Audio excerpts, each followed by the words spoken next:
everyone. I am Grace Kyungwon Hong, the director of UCLA Center for the Study of Women. I am happy to welcome you to our event, Defending Self-Defense, a Call to Action by Survived and Punished. So as a beginning, I would like to acknowledge UCLA's and CSW's presence on the traditional, ancestral, and unceded territory of the Gabrielino Tongva peoples.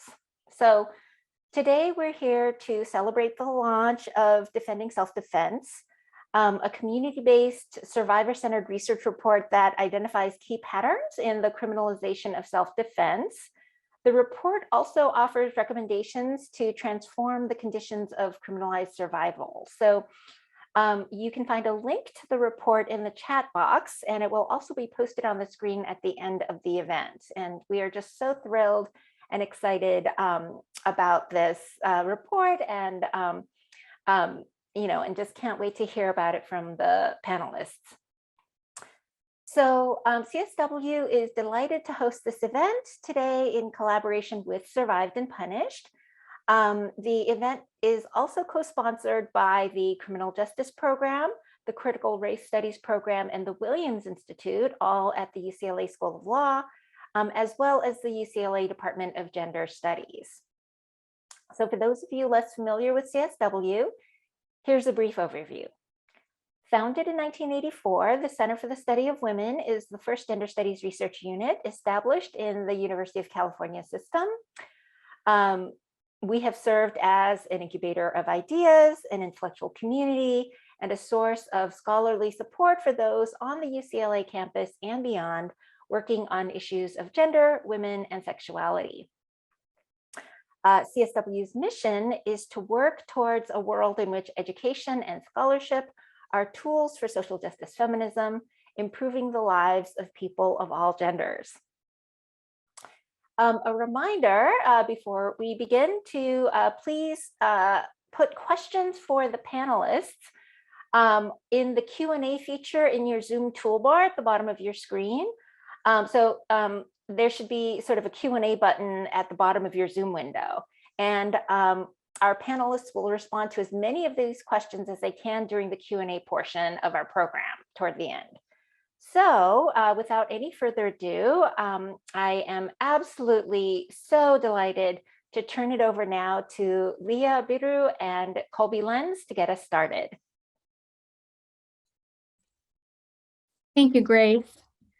Hello, everyone. Welcome, and thank you for joining us here today to have a discussion on the criminalization of self-defense. I'm Liyah Birru. I go by Liyah. She, her pronouns. I'm a formerly incarcerated person. I'm a survivor of domestic violence, and I'm an immigrant from Ethiopia. I've been organizing with Survived and Punished California since 2018, through whom my freedom was secured in May of 2020.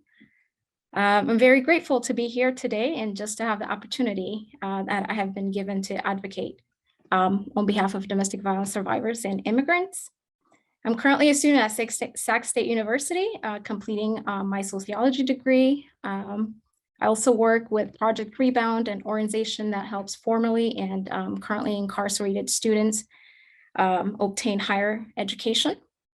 And I'm very excited to be here today. So thank you all for being with us. And I'll pass it on to Colby. Welcome, everyone. My name is Colby Lenz, and I'll be facilitating with Liyah today. I've been working with criminalized survivors, first in New York and then California prisons and jails for the past 20 years. I'm a co-founder of Survived and Punished and now the Deputy Director of Policy and Community Research at the Center for the Study of Women. I'm honored to be here today with Liyah and the Defending Self-Defense team. And the majority of our team will be presenting today, but we wanted to recognize that Marissa Alexander, Renata Hill, and Brescia Meadows are key contributors to this project, but not able to make it to the event today. You will see a video from Marissa a little later, and you will see each of their powerful contributions reflected in the event today and in the report. Also, we are hosting this event in honor of Tewkunzi Green, who was part of our team and planned to be here to present with us today.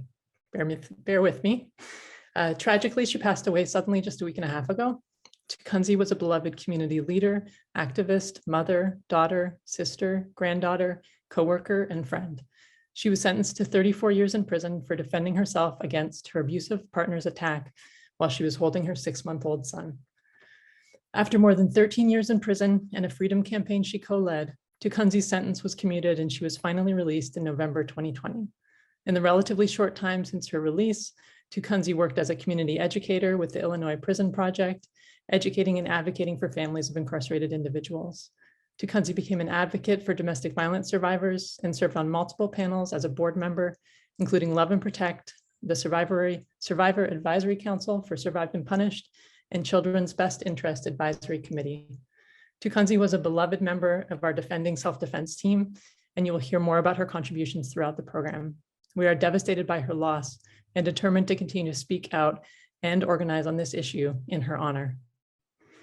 In Tewkunzi's words, for me, it was a chance to tell my truth, a truth I've been made to feel the courts do not want to hear, especially having gone through a sentencing hearing that led to a sentence of 34 years.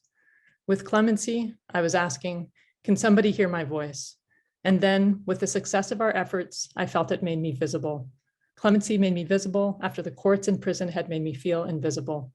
The criminal justice system does not get to define that I cannot be a victim. I'm not going to be invisible any longer. I've been invisible all my life. I'm proud to make a difference. I'm proud to stand up and say, I'm visible now. We see you and we hear you, Tewkunzi. Thank you, Colby. Excuse me, just a little bit of a hard moment. Yes, we love you, Tewkunzi. As Colby mentioned, we are holding this event in honor of Tewkunzi. Her absence has left a huge void in all of us. I personally met Tewkunzi during one of our anti-violence discussions last year. Her presence was always very bright and comforting to all around us, all around her. She has also been a huge part of the Defending Self-Defense Project. Speaking on the issue of violence and the criminalization of survivors has been a very, very important project for her. She took every opportunity to do so. She is greatly missed by all of us, and we will continue to lift up the work she has left behind.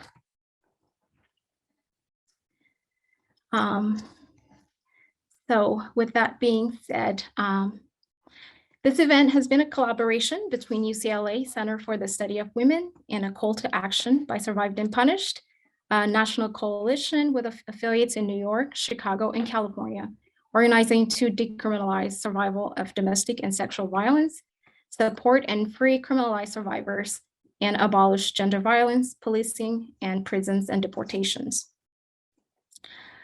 I want to mention that this is going to be a hard topic for all of us. It will bring up difficult memories that touch all of our lives. We want everyone to be as comfortable and as safe as possible during the session. So we will also do our best to engage in mindful disclosures while addressing the issues at hand. So please grab some water, take a break if you need to, or any method that works for you to take care of yourself for the remainder of our time together.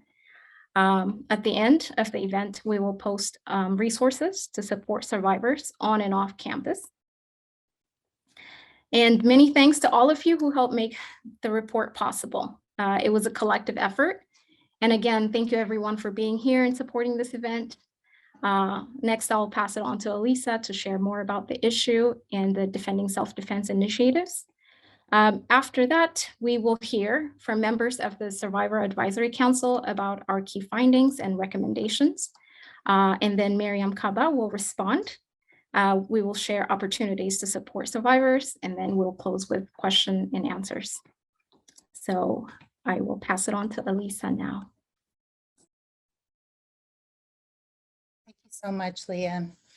Good afternoon, everyone. My name is Alisa Bieria. I'm a co-founder of Survived and Punished and an assistant professor of gender studies at UCLA.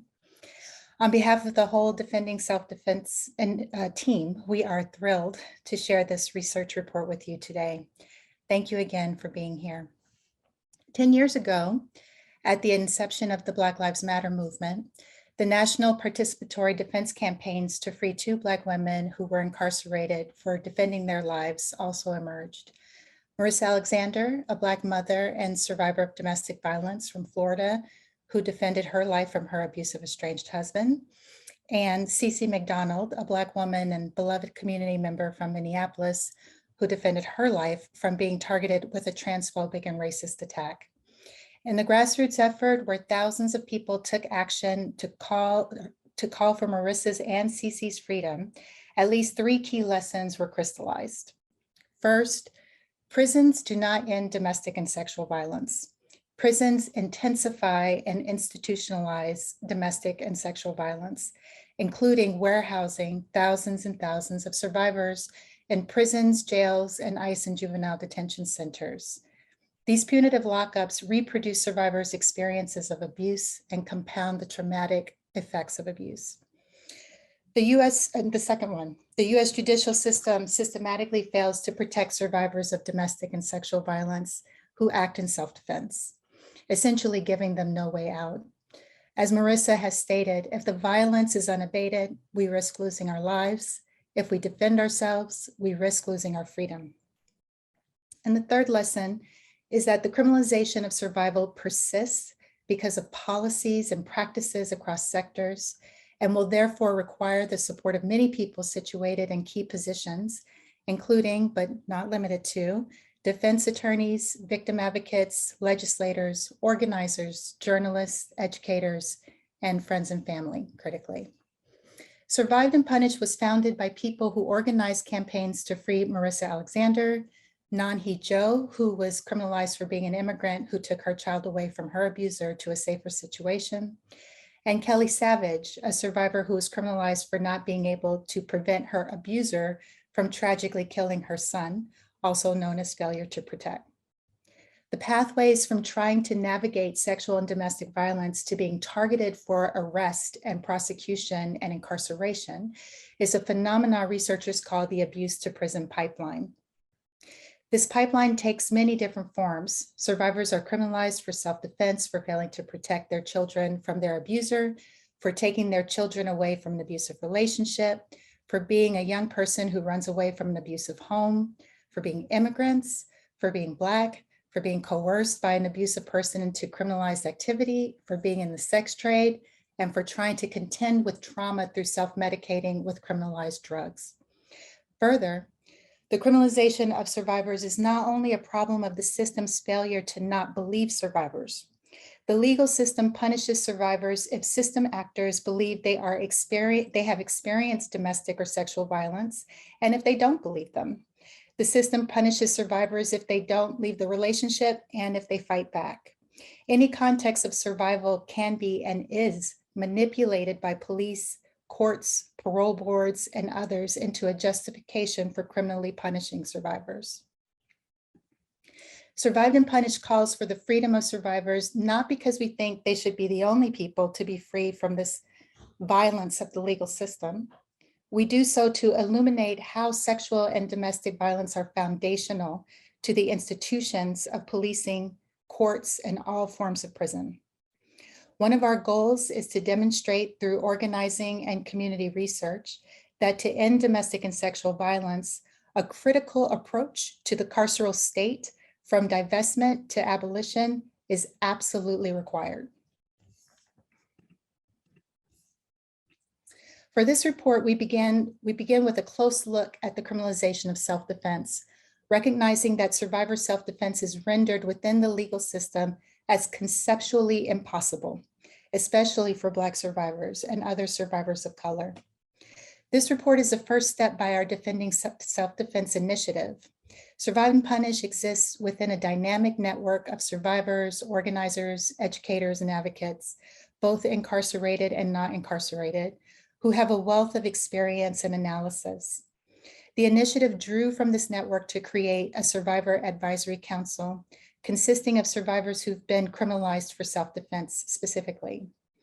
This council is a brilliant group of advocates, organizers, and artists whose insights are the heartbeat of this report. As Colby and Liyah have said, Tewkunzi Green was a treasured member of the council and was planning to present today, so her loss is still very fresh to us. One of the things Tewkunzi teaches us in this report is how self-defense multiplies, how it's generative, and it creates possibility, underscoring a core truth that lives in the practice of self-defense, that though this violence is pervasive and overwhelming, it is not inevitable.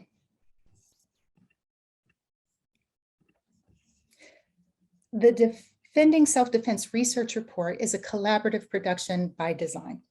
The Survivor Advisory Council provided information, insights, and analysis through discussions and peer interviews.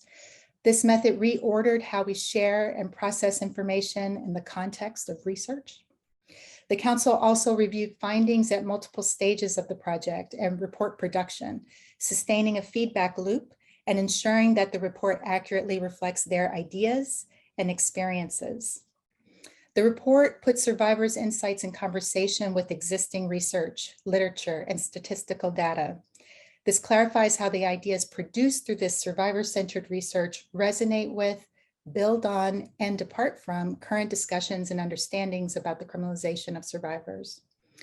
We organized 2 very generative national community strategy sessions on defending self-defense, drawing from our larger network of attorneys, organizers, and advocates. And through these collaborations, this report became a survivor-centered, community-engaged research effort using a participatory research, community-accountable methodology. We hope you not only learn from the report, but feel the urgency and the deep investment from contributors who share this information to catalyze real change. It has been a privilege and a joy to produce this report with this phenomenal group of people and in collaboration with the incredible staff at CSW. Thank you again for coming. Now Liyah will introduce our key findings. Thank you, Alisa. So yes, next we'll be identifying some key themes regarding the criminalization of self-defense. That is what we face, what we experience, and what we endure as a consequence of defending ourselves. Survivors of criminalized for self-defense and a wider group of community members convened to further understand this ongoing crisis. Participants identified patterns in the criminalization of survivors who act in self-defense. The following points describe 10 patterns in the criminalization of self-defense. You'll hear from speakers from the Survivor Advisory Council, including myself, who helped identify these key issues after having been directly impacted. Our key theme that we've identified as number 1 is isolation. Isolation is often used by the abuser as a strategy to prevent escape from the abuse, sometimes making self-defense with the force necessary and the only option for survivors. Survivors report that social isolation, shame, and fear created by the abusive relationship can prevent them from reaching out for help before the abuser's violence escalate to the point of being life-threatening. Isolation is also an intentional strategy used by abusive people to control their partners, making it very hard for them to escape or share their experiences with others. This has been my experience, and in my case, my ex-husband made sure to isolate me from all of my family members and friends, and he didn't allow me to make any new friends either. Through the process of the abuse I experienced, I felt like I had lost my identity and I just couldn't even recognize who I had become. I was really ashamed to speak of some of the things that were happening to me. I was scared to speak about it, and I just didn't see any reason to tell it to my family who lived thousands of miles away back in Ethiopia. I just didn't want to let anybody know about what was going on in my life. My life changed literally 3 weeks after arriving in California, and it still remains altered as a result of the events that took place the day I was arrested. Our second theme is the fact that survivors face a failure of safety systems. Survivors report reaching out to various systems for help before being forced to defend themselves, but those very systems fail to support us. Specifically, survivors point to the failure and danger of the police, family regulations, and child welfare systems, and other government and agencies and systems. Survivors also highlight how domestic violence or anti-violence organizations fail to support criminalized survivors, including survivors actively facing prosecution for self-defense. Participants also raised concerns about how government funding and investments in good relations with prosecutors can play a role in their decision to not publicly support survivors, as well as how some domestic violence programs have policies that create barriers for survivors in danger who reach out to them for help. So despite systemic failures by social service agencies, police, and anti-violence organizations to support survivors when they reach out for help, survivors are still blamed for not escaping the abuse and for the actions they take to defend themselves. As Tewkunzi said, I was crying out for help. Even though I called the police too, it didn't matter what I said. Everybody heard what they wanted to hear and X'd me out. The words were coming out of my mouth, but nobody ever took heed to what I was trying to say or I was trying to tell them.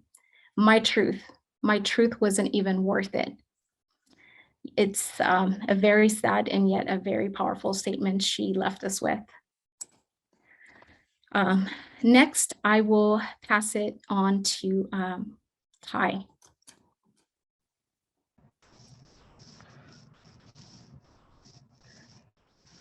Hi, excuse me. Hi, I'm Kai. My pronouns are he and him, and I'm going to go with thing 3. I'm going to give you a shorter version. Survivors face systematic erasure as victims. And for me, being in the situation that I was in 2011, I faced a lot of discrimination from my own legal team, not only the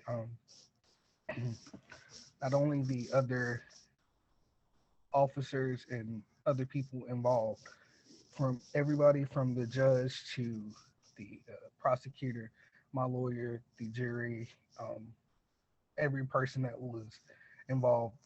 They had everything to corroborate my story as being a victim, but for them it wasn't important, or it wasn't enough.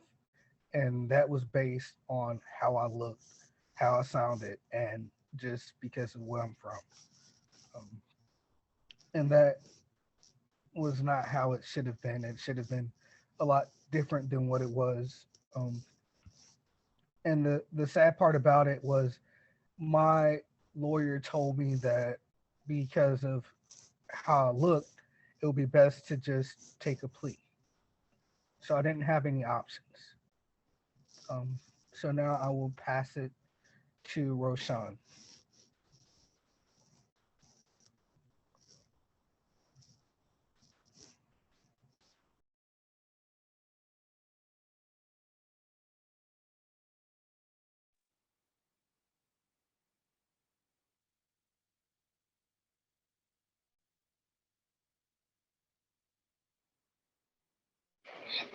My video.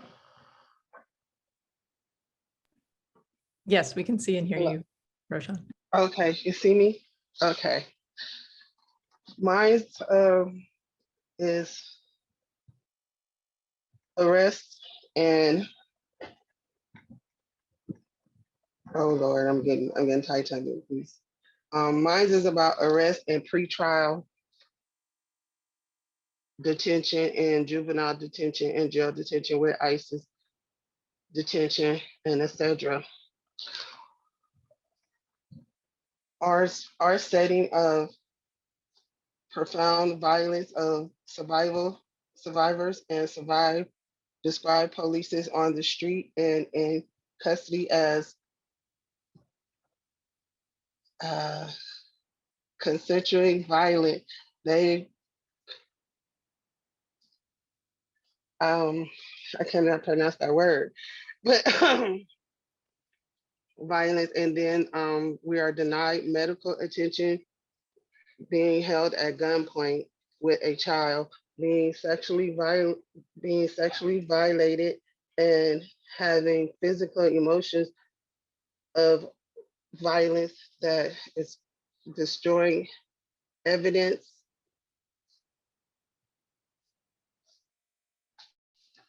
And let me give you a small detail of what I went through. When I was arrested, I had my son with me, and also the officers, they quickly drew down on me. And as they drew down on me, I tried to explain to them, the state trooper, that I had a 5-year-old child in the car with me. The state trooper did not want to hear it. And several more cars came after that. And then one of the officers drew down on me, and one of the younger officers used a racial slur. And I tried to tell them that my son was in the car, but they did not want to hear it. And my son laid down beside me. And now I pass it on to Robbie.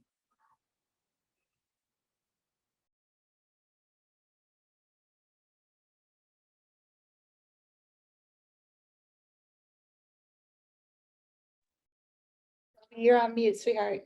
There you go.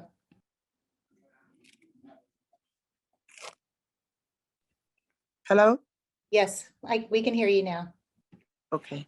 Hi, my name is Robbie, and I'm a survivor, formerly incarcerated, and I'm oh man, excuse me.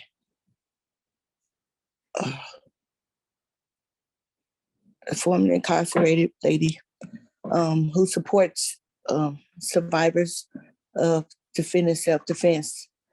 I'm a woman who has been kidnapped, raped, and beaten, and was threatened, who almost lost her life, who was arrested by the police and was told that I had to be quiet no matter how much I talked, no matter how many times I told him what happened to me, to go back to the crime scene so they could see. They never went back. They didn't want to hear it. I was threatened. I was told that I wasn't in my right state of mind, that I can just listen to what they had to say. They never read me my rights. They never allowed me to speak to an attorney. They put me in a holding cell where I asked to speak to a nurse, and I never had a right to speak to a nurse so that they could take DNA. I was told that I was just crazy and that I didn't know what I was talking about. So the more I cried out for help, the more aggressively they got with me. They never wanted to hear what I had to say. I fell asleep and I ended up going from the substation to the county jail, where I was in a holding tank, and I was forced to take a shower. I was forced to talk. I was forced to go to my cell, and I was forced to be put on medication when I didn't need medication. I needed to talk, and they never allowed me to talk. I was threatened by them also, to where I felt like I couldn't talk. So it caused me to shut down because I didn't understand what was going on with me. So law would help me. So I kept reaching out to them, only to be threatened more. And this continued until I went to prison. The abuse from the law inside of the county jail. So this is why I'm here today, is to defend others so it won't happen to them, or someone could pay attention to how we're being treated. And I pass to Anastasia.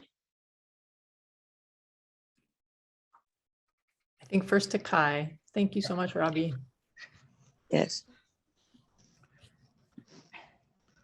Okay. Survivors face a system of racist judicial. Survivors face a racist judicial system. Um, this one, it was we talked a lot. Um, the Survivor Council, we talked a lot. We discussed a lot of different things, and the one thing that kept coming up in all those discussions and meetings that we had were how the justice system saw us as Black people or people of color, or saw the ladies as women. And it's sad that we don't get that same support as our counterparts, or as other people, just plainly based on how we look.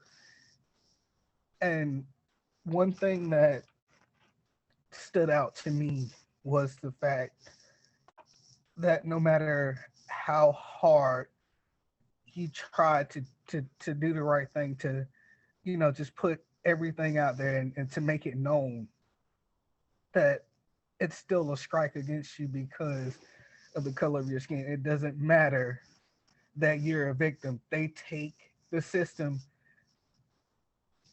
was designed to take that away from us as victims. And they could have mountains of evidence proving everything that we say in it, and it meant nothing to them. Instead, they chose to make us seem like the bad guy, and the other party seem like a victim, when all the time we're hurt too. And it's like we continue to get overlooked. No one was there to help us when we really needed that help. And for me, being Black and trans and really coming into myself, I was 20 years old when I was arrested. I was sexually assaulted. And when that happened, I was scared. I had never been to jail, didn't know anything about any laws or not to talk. I didn't know anything. And no one was there to help me or show me what I needed to do, or tell me that, hey, don't talk, wait till you get a lawyer. I didn't have that. And the thing about it is, my lawyer, instead of him trying to help, he told me that based on how I look, think about it. If you're walking in my neighborhood at night, people are going to look at you like a criminal. And I hear him saying, and I'm thinking in my head, like, why would he say that to me? He's supposed to be on my side. We have evidence. We have everything we need to win this case. He said, take a plea. And the prosecution decided to tell their own narrative of what they thought happened based on how I looked and what they thought of me. They didn't know me as a person, and they didn't care. And through all of that, I took a plea and I was sent to prison.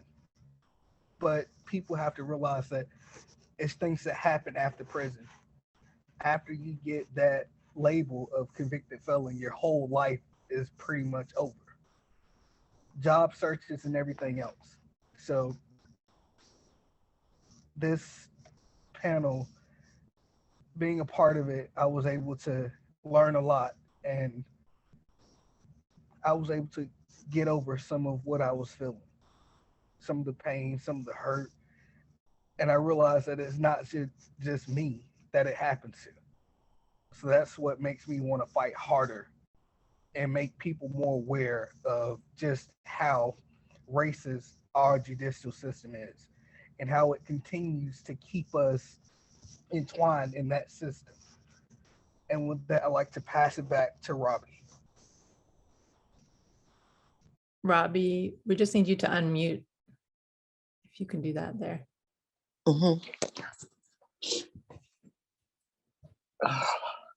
Okay, I'm unmuted. Ready? Yes, we can hear you. Okay. I was told to step outside in the back. I don't know how this gonna work, but I'm gonna try. She told me to go out in the back because they were inside of there because she wouldn't, she won't take me back to my house, back to my house because we were out here helping him and she's doing other stuff. So this I have to do in the real life. But yes, as I went to, I was given a 15 life sentence, which had me to go to the board. When I first went to my first board hearing, they told me what they wanted me to do, and I've done everything that they asked me to do and more. Every time I went to the board, I have to be reminded of the crime that they said I did. I was forced to say things that wasn't true.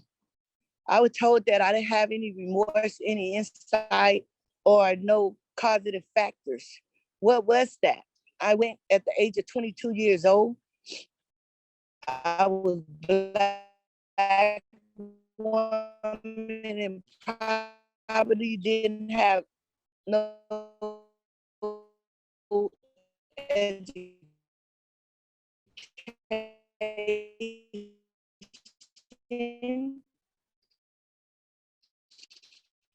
Um, Hey, Robbie, I'm so sorry, but your connection is cutting out, so we can't really hear you, but so I was still learning. Because to the board is something totally different than what we're thinking. So as a intense time to do. Yes. Okay. Yes, that'll help. Does it sound better? Colby? it does, Robbie, yes. It sounds better. It's a little bit tough, Robbie. What I'm going to do is turn off your video for a second and see if you can finish your part so that we can at least hear you, okay? All right. Okay, so try now.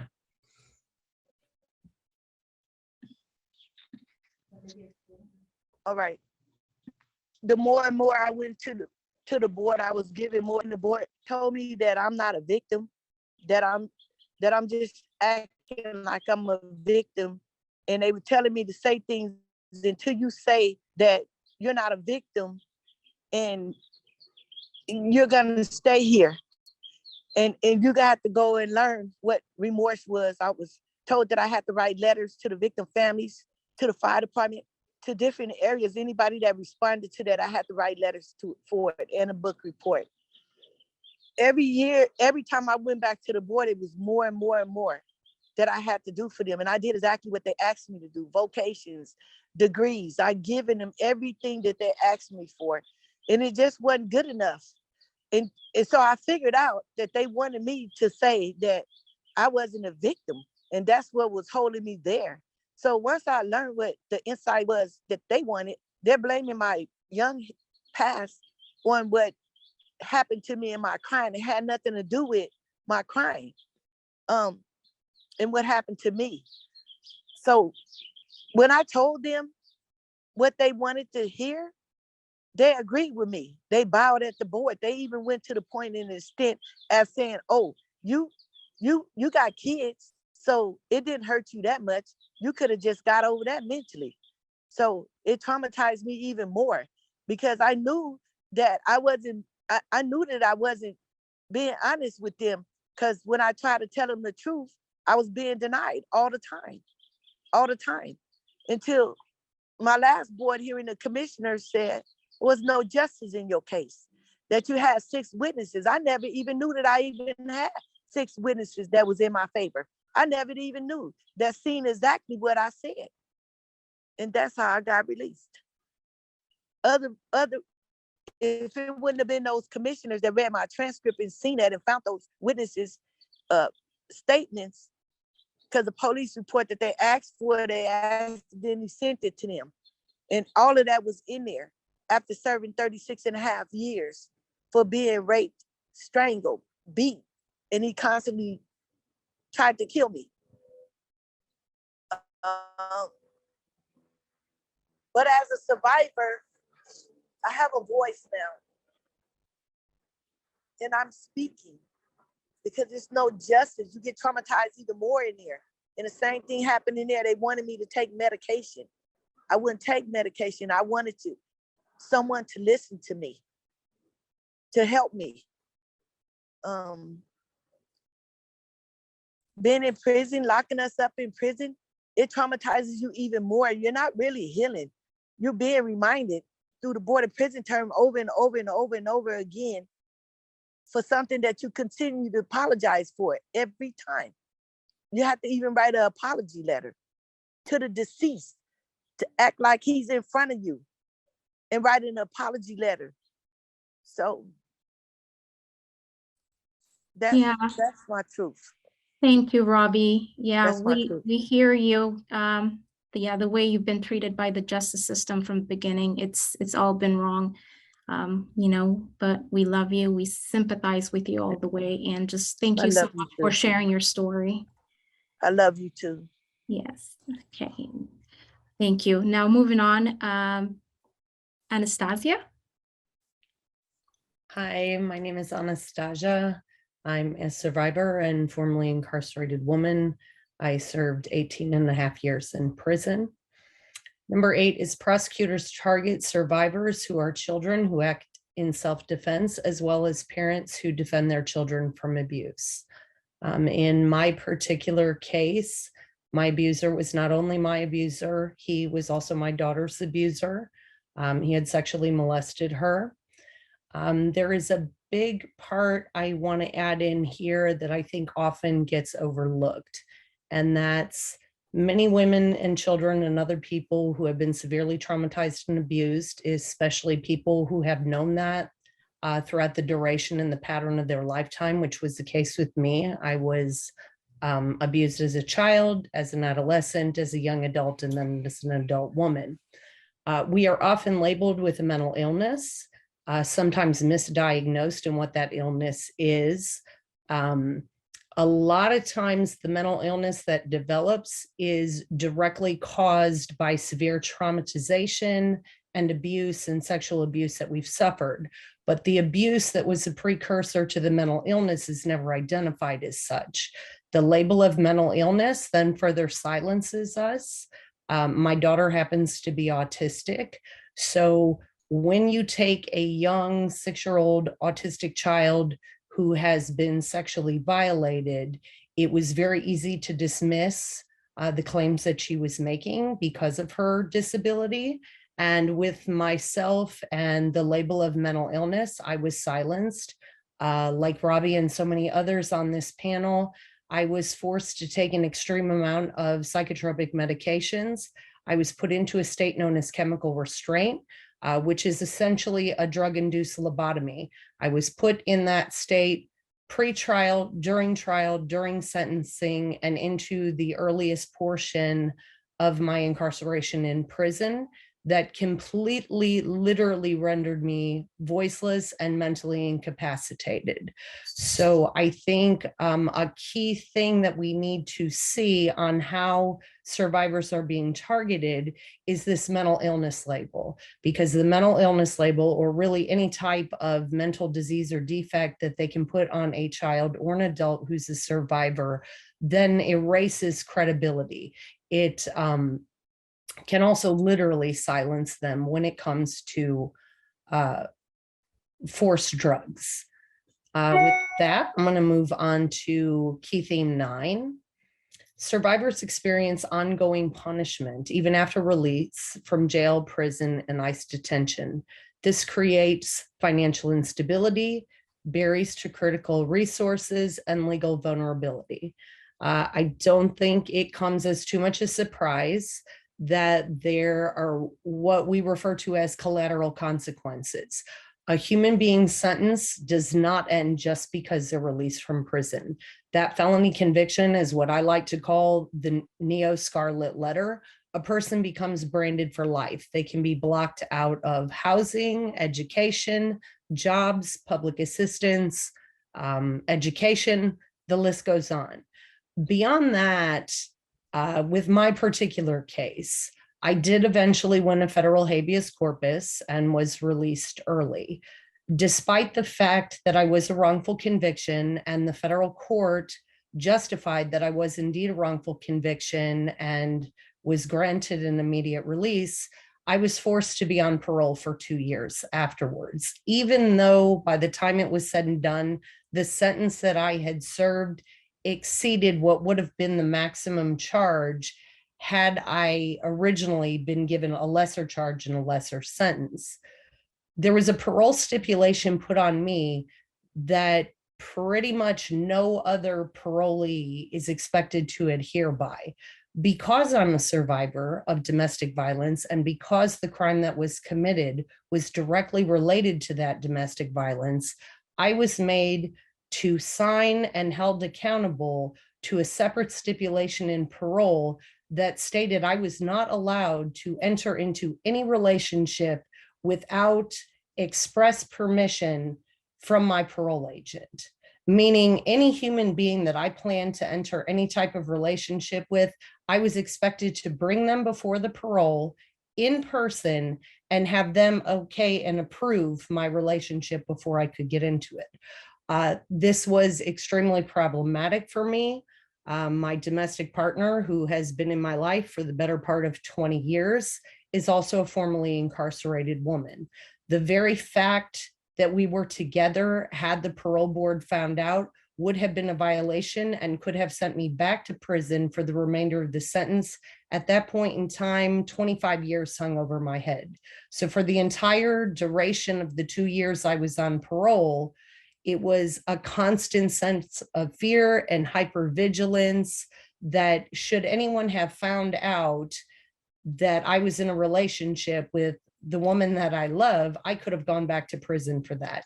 And that's a stipulation that really does not apply to other parolees. I mean, you may not be allowed to associate with other formerly incarcerated people or convicted felons, but in my case, whether the people I was involved with were convicted felons or not, the parole board was still taking on that paternalistic, overarching, overbearing position of having to meet and approve and grant me permission for relationships.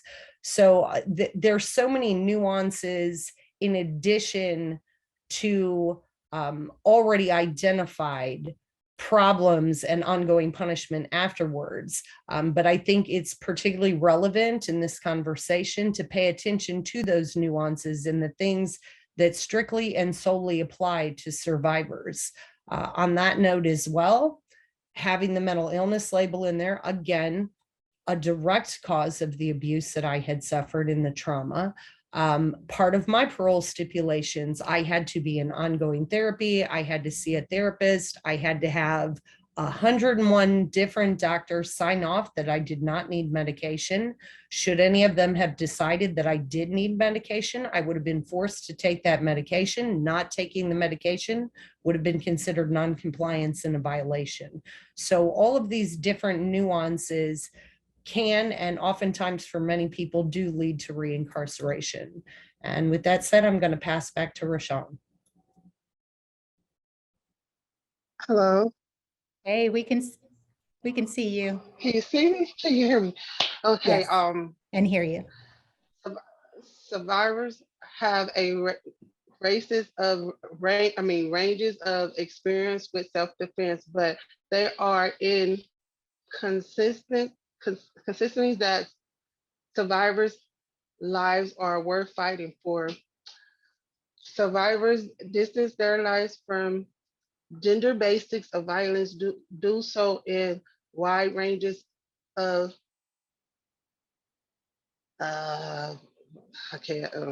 however, all participants are strongly believe that self-defense should be active actually protected in criminalization and stigmatism, and not treated as if it was an illness.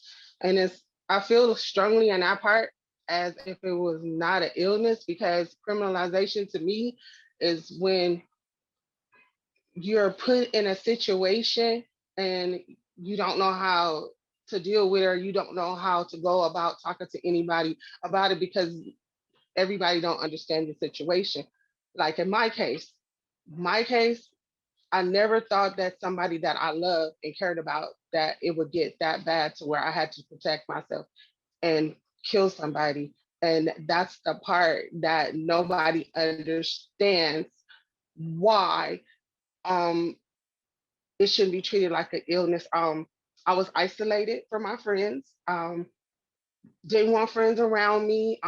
I've always tried to smoothen the situation and everything with that, but it's not you being the person that's ill, it's the person that you being with that's knowing not how ill they possibly can be. And that's all I have to say.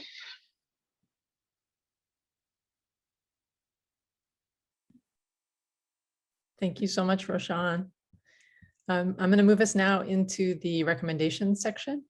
Now we will discuss survivor recommendations for defending self-defense and ending the criminalization of self-defense. To respond to the profound multi-system violence and abandonment survivors experience, which you've just heard more about, participants recommend that survivors, advocates, organizers, and attorneys create new and dynamic practices of self-defense and collective defense across systems and regions. We are calling it a matrix of defense inspired by Beth Ritchie's Matrix of Violence.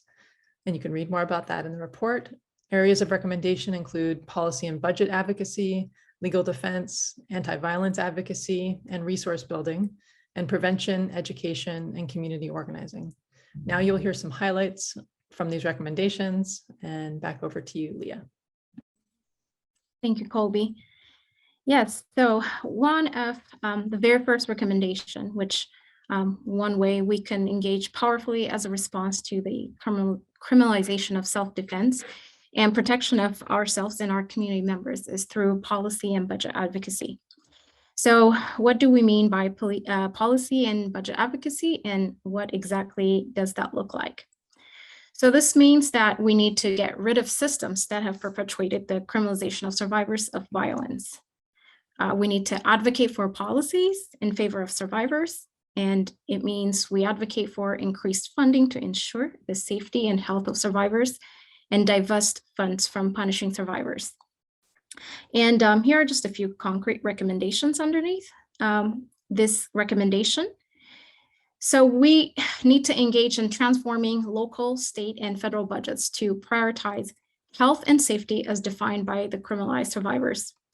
Participants described a criminal legal system that perpetuates violence against survivors, yet the budget for prisons, prosecutors, and policing continues to rise, while budgets that support health and safety continues to be scarce relative to the overwhelming public need.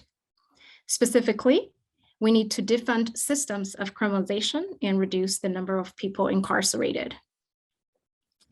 And as a part of this effort, also, we need to substantially increase funding for public defense. We also need to expand affirmative defense laws, including duress, to apply to all offenses, including first-degree murder. And sentencing reform policies that aim to reduce or eliminate prison sentences should apply to survivors of violence, regardless of their charges. We also need to end the endless incarceration of survivors, including pretrial detention and transfer from jails and state and federal prisons to ICE detentions. I myself have been impacted by this when I was transferred from state prison to federal ICE detention, where I served an additional 1.5 years. So I was doubly, triply criminalized, which only prolonged my abuse and suffering. Next, we'll hear from Wendy. I'll pass it on to you. Thank you. Hi, everyone. I'm Wendy Howard, here to talk about the legal defense recommendations. Legal fees can add up quickly, and often survivors are unable to mount a funded defense against the charges they're facing. As a result, those with community support are better equipped to face the system than those who do not have family and community support or have minimal support with resources. One key recommendation is that of participatory defense. Participatory defense is a community organizing model for people facing charges and their families. When my own family found participatory defense, it helped them understand what was happening, where we were at, what the next steps were, points of intervention, such as support letters before a bail hearing. While it might seem like common sense to some, not all families understand where and what they could be doing to help a criminalized survivor facing charges. And often families feel overwhelmed, undersupported, and helpless. Participatory defense is a powerful practice of solidarity with survivors and their families as they navigate a violent judicial process that deliberately dismisses survivors' lived experiences. And now we'll hear from Kai.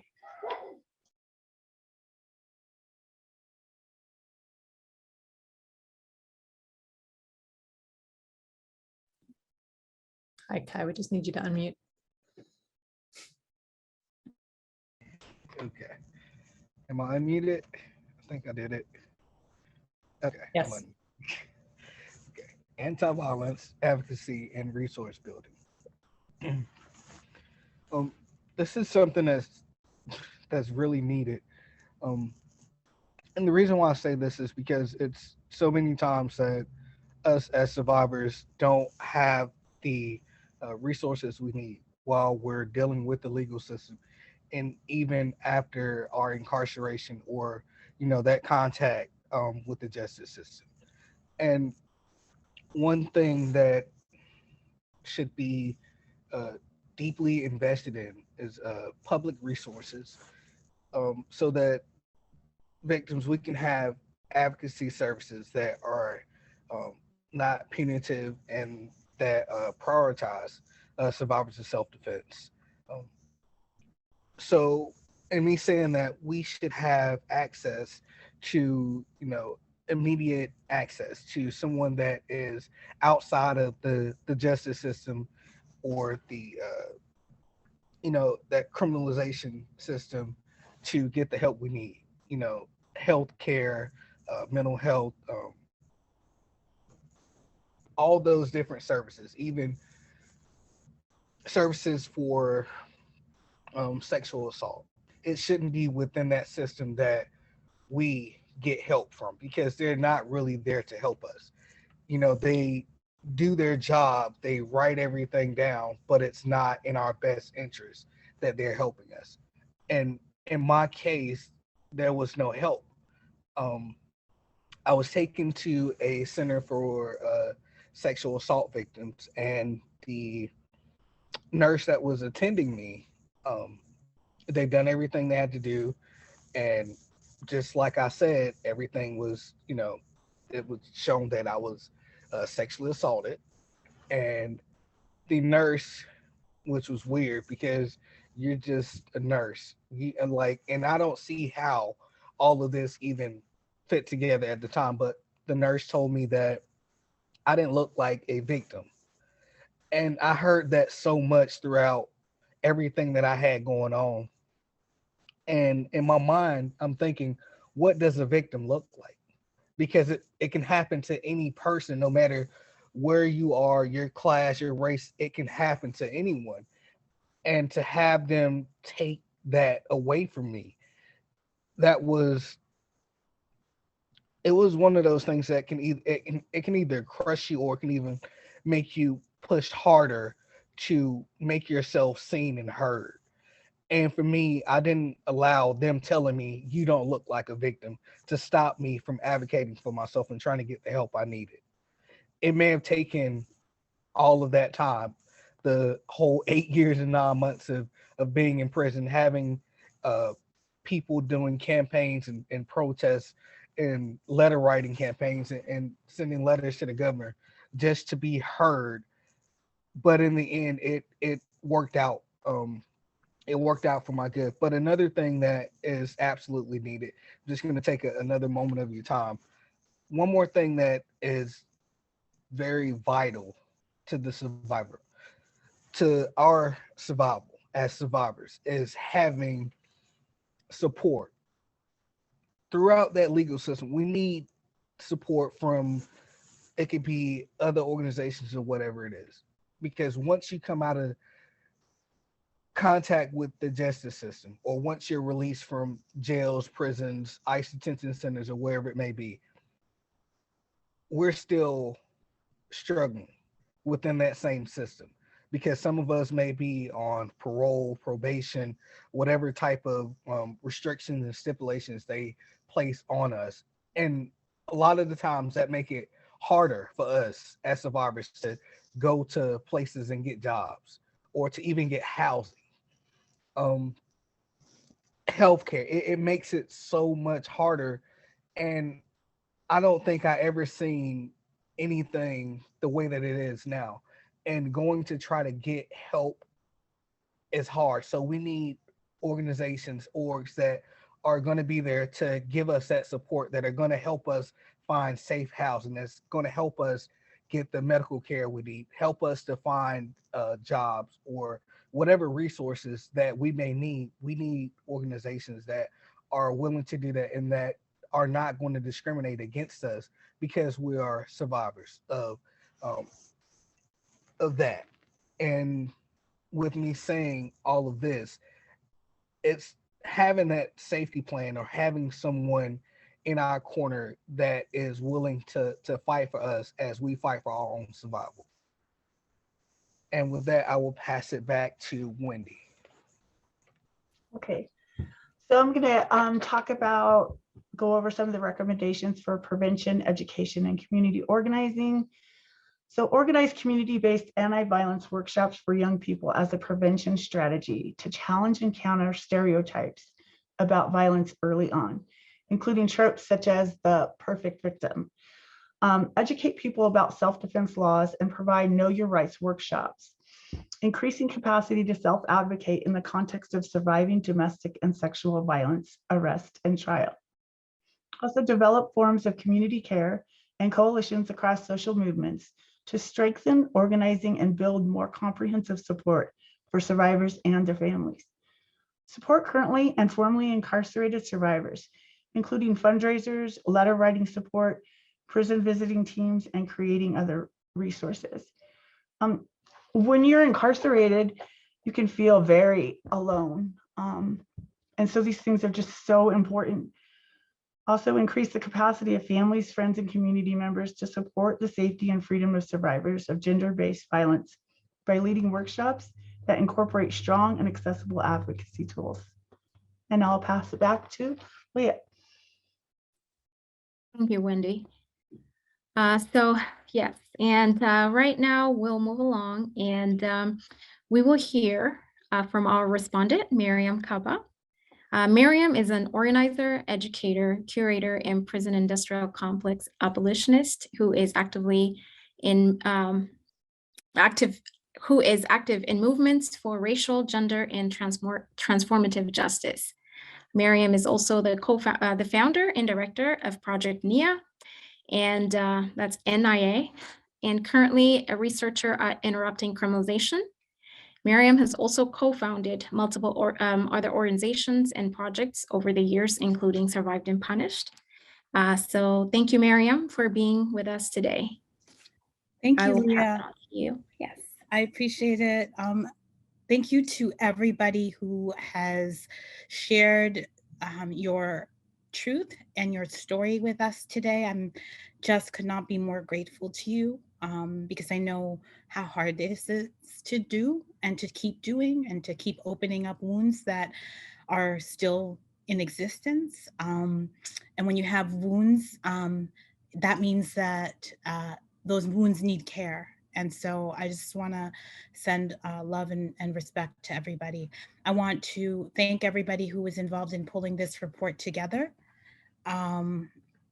Yeah, just thanking everybody who, has worked to actually try to pull these ideas together, to be so intentional about centering criminalized survivors in the creation and the making of this. I want to thank out loud my comrades, Colby and Alisa and Sydney, who really did so much work. I think this is important to lift up so that what you see in front of you in terms of this report is the result of so much work, so many hours, so much labor, so much care. So thank you for that. I also want to say a word about Tewkunzi. I haven't been able to express my grief.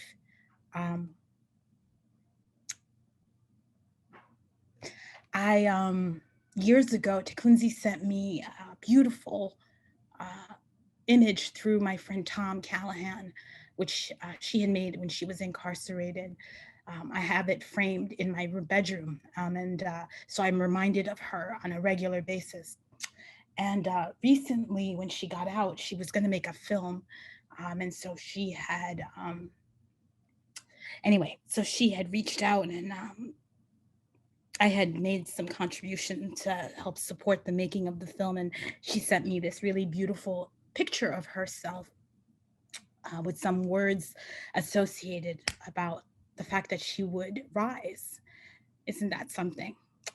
And I think for me, over time, as I read the stories that are in this report, and as I keep coming up against the injustices of this system, I think a lot about listening and what we need to do around that. So I'm just going to start off with a couple of points from the actual report that really struck me. I hope to examine these harmful conditions that we have built that remove the right for survivors to live, and to implement recommendations that show they have the right not to die. No one among us can claim it's not our responsibility, because right now the message is that it's only okay to survive until it's not. When I read these words from the report forward written by Marissa Alexander, I thought back to the only words of hers that were publicly available many years ago when some of us got involved in her defense campaign when she was fighting her criminalization. And those words at the time were, "This is my life I'm fighting for. This is my life, and it's my life, and it's not entertainment.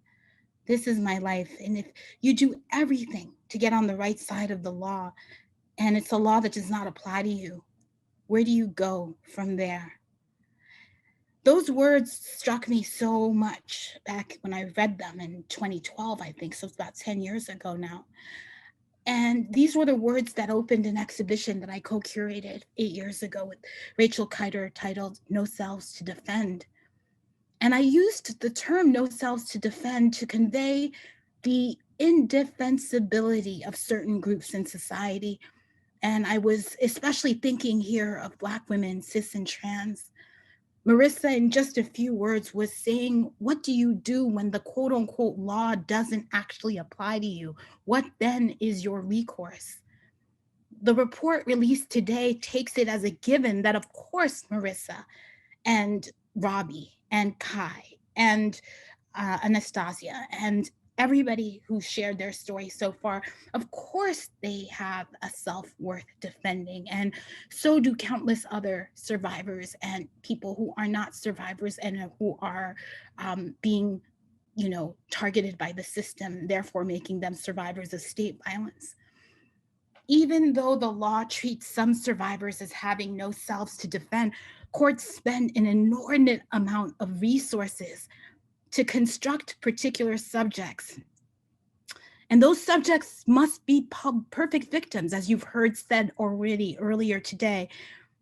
So it's a kind of particular type of enclosure, a box. Those who fall outside this box are punished for it. The survivors whose stories are featured in this report speak to this very thing. So when you have a chance, I hope you will pay attention.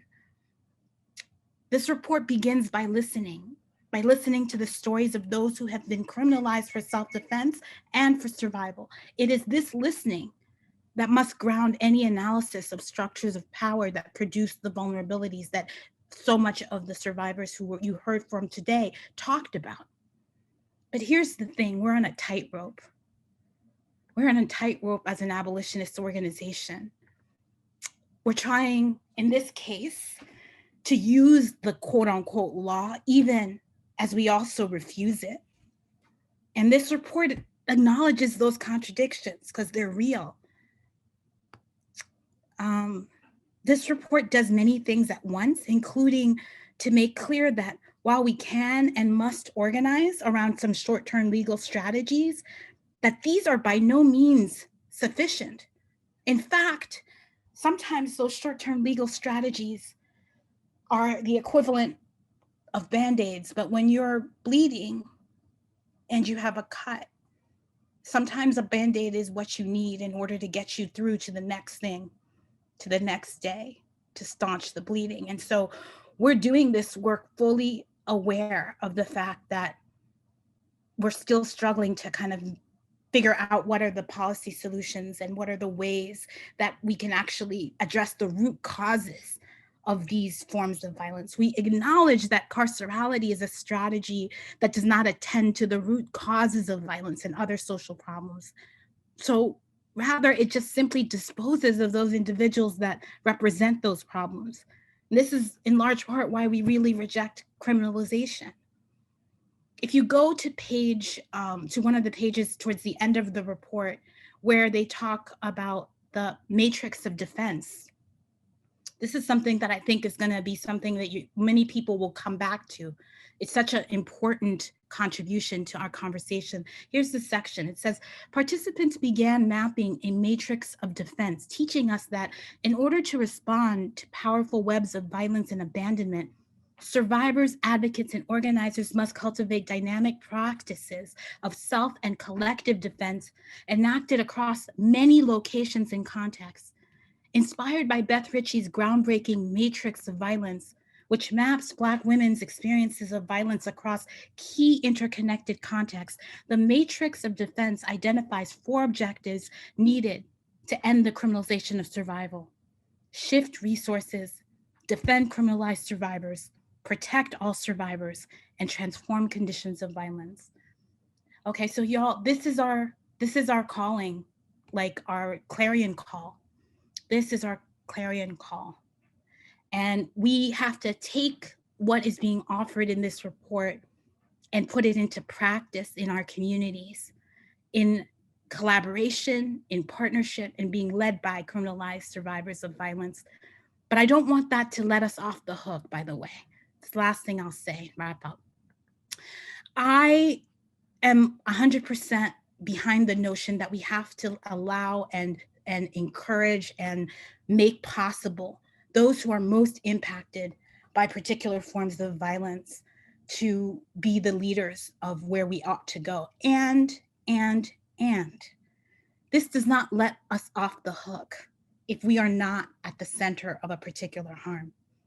All of us have a responsibility here, everybody, right? All of us, because care is not just about how we treat each other. It's really solidarity made flesh. And so we have to be in solidarity with everybody. We need to take action steps. We can't just sit back. And by the way, if no one is actually doing something, it is your duty to try to do it, because people need help. And that's been said over and over and over again. People need support. People need concrete support. And I hope that you'll step in to be doing that in various ways. The report offers a whole bunch of resources at the back for folks to plug into existing campaigns, support people with money, support people with your time, find a way to get in and to get active. Action, action, action is the most important thing, along with political education and study, of course. Everybody who knows me knows I think those things are important, but we have to act. We can't just study. And I think sometimes people get really caught up in that study part and don't move to the action part. We must act. So thank you all so much for paying attention, for being here, for supporting. Thank you to everybody who pulled this report together. I feel so grateful to have gotten a chance to read it and to support it from where I was. And I'll just leave you with a question. What's something that you've heard this afternoon or evening that's new to you? Put that in the chat. What's something that you've heard this afternoon or evening that is new to you? Something you didn't know before you came here today. Put that in the chat.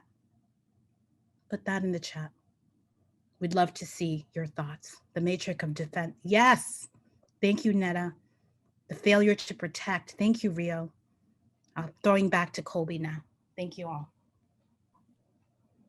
Thank you so much, Mariame, for your words and also for your support in fundraising for this effort, which meant that we could fund survivors for sharing their expertise and analysis. And thank you all again to our leaders from the Survivor Advisory Council. I'm not closing, although it sounds like I am.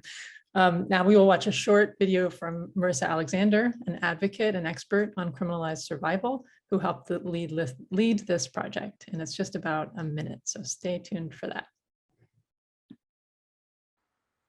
Welcome to everyone joining us for the launch of our report, Defending Self-Defense.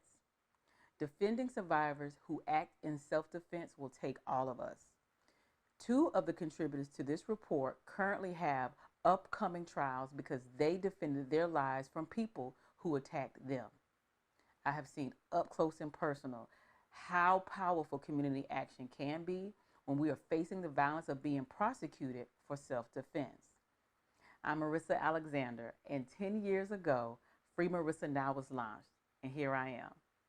So, I encourage everyone here to take critical action to urge the prosecutors to drop the charges against Tracy McCarter, who is being prosecuted by District Attorney Alan Bragg in New York, and Wendy Howard, who is being prosecuted by District Attorney Cynthia Zimmer in Bakersfield, California. We will provide the links to support the freedom of Tracy and Wendy. Thank you.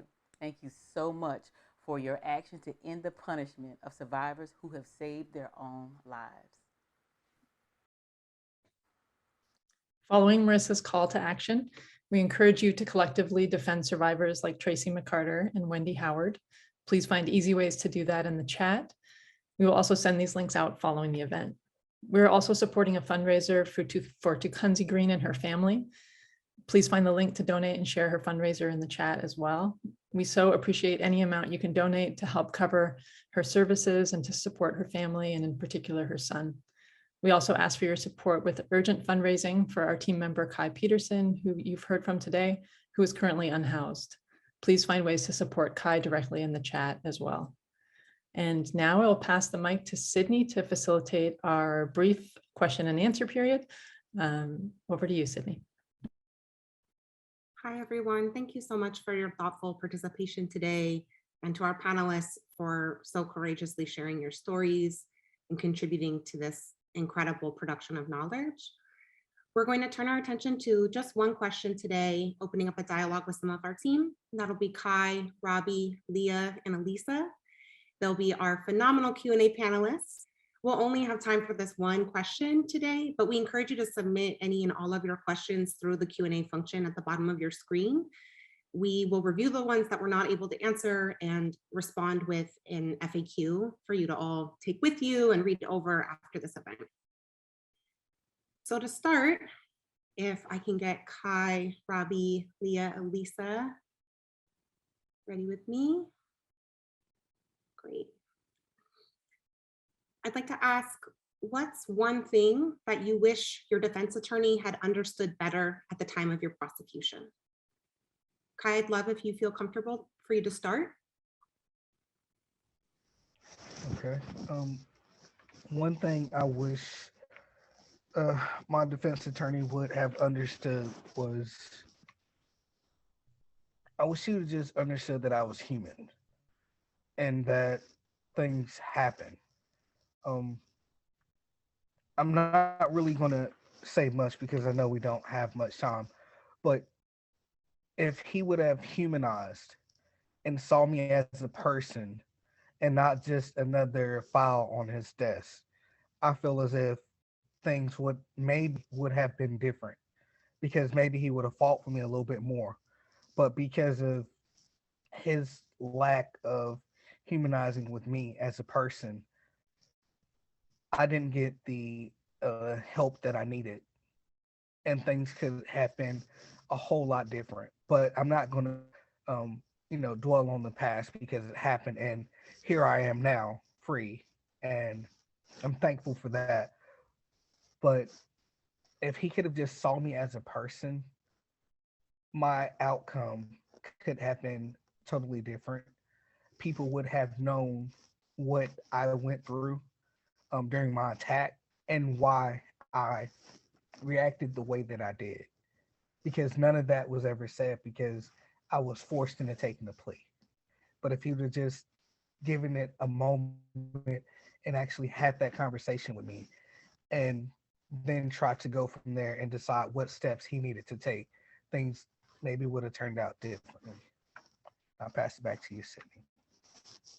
Thank you. Robbie, I'm not sure how your connection is right now. Do you want to share on this question?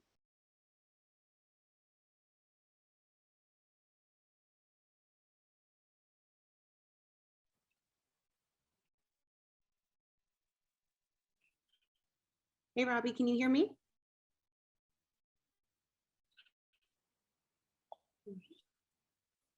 Yes, I can hear you.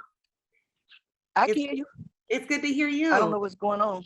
Oh, that's all right. We're asking if there's one thing that you wish your defense attorney had understood better at the time of your prosecution. Yes, at the time.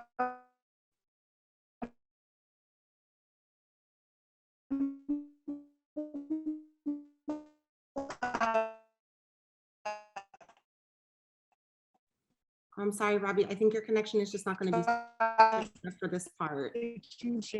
I wish that attorney would have listened to me instead of the DA, the district attorney, because I didn't know the law. I wish.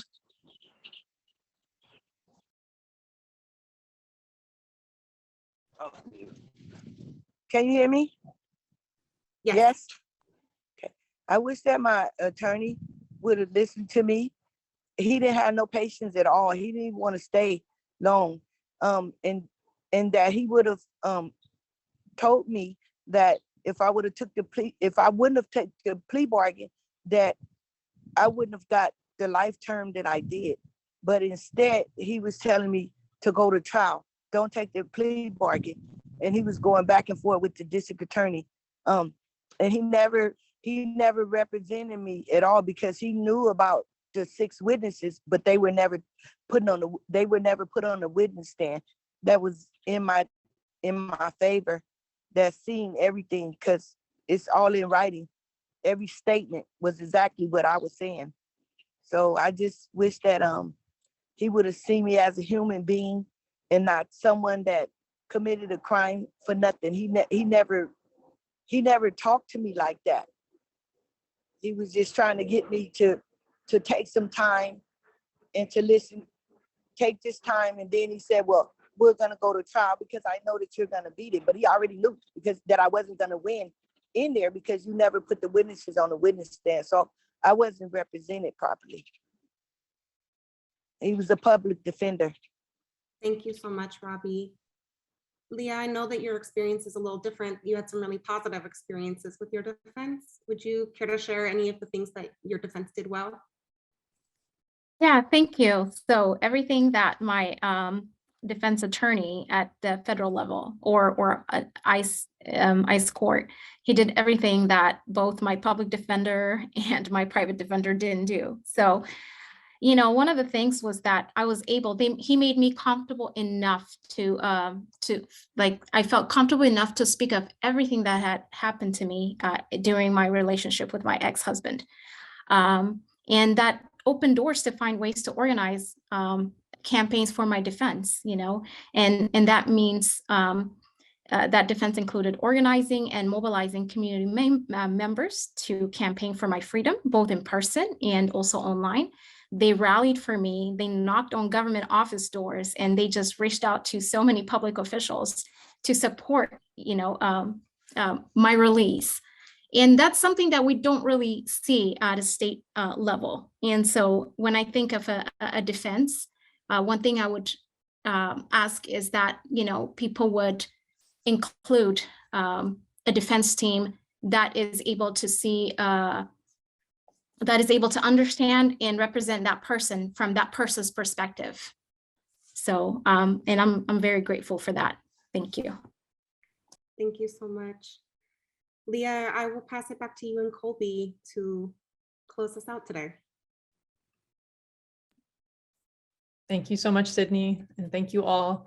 A huge thank you to all the survivors who have powerfully shared their experience and analysis today, especially through various conditions, including the extension of incarceration, required reentry program, not having total control over where you are. We see you, Robbie, and we love you and thank you for being here. And we see you, Kai, and hopefully the community here will help support with your housing right now too. We have reached our closing. In terms of next steps for defending self-defense, our Survivor Advisory Council made it clear that focusing on legal strategies and improving survivor legal defense will be a key part of transforming these conditions. So one of the next phases of this project will include hosting strategy sessions for attorneys and legal advocates with experience defending survivors who acted in self-defense or who hope to do that work. By inviting more attorneys into the room with survivors and organizers, we aim to share expertise and collaborate to strengthen and transform legal defenses on the way to ending the criminalization of self-defense. Ultimately, we hope to facilitate a national attorney and organizers network for defending self-defense, creating more opportunities for attorneys to collaborate with organizers and advocates, and specifically to take leadership from survivors and their families. Before I turn to Liyah to close out, please note that there is an event survey in the chat. We would love to hear your feedback on today's event. If you could please take a brief moment to fill that out. Thank you so much for taking survivors seriously and for being with us here today. Over to you, Liyah. Yes, thank you, Colby, and everyone. So yes, it's very seldom that people get to hear the real stories of criminalized survivors. And this could be the very reason why many people don't support survivors who face charges, and the reason why they don't act on crucial policies to support people who are victims of abuse. That's why it's so important to uplift their stories and engage in the pursuit of their freedom and help them in the effort to restore their lives back together. I have been criminalized by the system that stripped me of my dignity and humanity, prolonging my abuse and suffering. But great thanks be to my God and my community members who advocated for me relentlessly. That's why I'm here today and continue to do this work. After each of these kind of events that I'm a part of, I'm always hopeful that those that hear my story and the story of many other survivors will go on to speak out and lift up these stories and be compelled to take action. It could be knocking on the governor's door, like I said before, participating at a rally, sending support letters to public officials, urging them to release survivors, engage in an online freedom campaign, or sending short notes to currently incarcerated survivors just to let them know that they are seen and heard and that they are not alone. For attorneys, it could be organizing a training for other defense attorneys and inviting criminalized survivors to help train the entire defense team. Whatever our capacity, let us support survivors and take drastic steps to stop this criminal legal system that is abusive in and of itself. My case was a hopeless case. If it weren't for people telling my stories and campaigning for my freedom, the system would have loved to continue abusing me until I had lost myself or my life. I thank everyone who has made today possible, including the amazing staff from the Center for the Study of Women, as well as our audience for participating in this event. Please don't forget to take actions you can to support current campaigns for survivors being charged for self-defense, and also for those who are fighting for their freedom behind bars. Yeah, just big thanks to you, and just have a wonderful rest of your day.